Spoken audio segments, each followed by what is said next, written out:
আজকের এই গুরুত্বপূর্ণ সেমিফাইনাল ম্যাচে ভারত বনাম ইংল্যান্ড লড়াই যেন এক অন্যরকম উত্তেজনা তৈরি করেছে।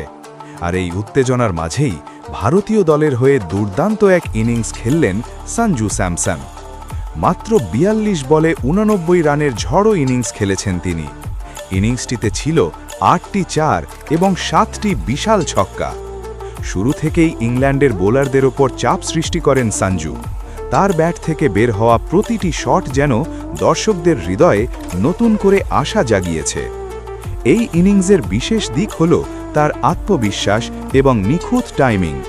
কঠিন সেমিফাইনালের চাপেও তিনি একটুও ভেঙে পড়েননি, বরং দায়িত্ব নিয়ে দলকে বড় স্কোরের দিকে এগিয়ে নিয়ে গেছেন। সঞ্জুর এই দুর্দান্ত ইনিংসকে আরও শক্তিশালী করেছে ঈশান কিষানের দ্রুত ৩৯ রানের ইনিংস। দুজন মিলে ভারতের ইনিংসকে এমন জায়গায় নিয়ে গেছেন যেখানে ইংল্যান্ডের জন্য ম্যাচটা সহজ থাকবে না। তবে সঞ্জু স্যামসনের জন্য এটা নতুন কিছু নয়।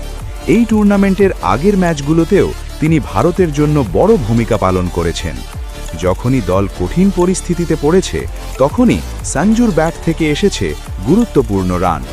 বলা যায় অনেক ম্যাচেই তিনি ভারতের ইনিংসকে ভেঙে পড়া থেকে বাঁচিয়েছেন। আজকের এই সেমিফাইনালেও তিনি প্রমাণ করলেন কেন তিনি ভারতের অন্যতম নির্ভরযোগ্য ব্যাটসম্যান। তার এই ইনিংস শুধু রান নয়, পুরো দলের আত্মবিশ্বাসও বাড়িয়ে দিয়েছে। যদি ভারত আজ ফাইনালে পৌঁছায়, তাহলে এই ম্যাচে সঞ্জু স্যামসনের এই দুর্দান্ত ইনিংস ইতিহাসে বিশেষভাবে মনে রাখা হবে। সত্যি বলতে গেলে আজকের ম্যাচে সঞ্জু স্যামসনের ব্যাট যেন কথা বলেছে, আর সেই ব্যাটের ভাষা ছিল একটাই, জয়ের ভাষা।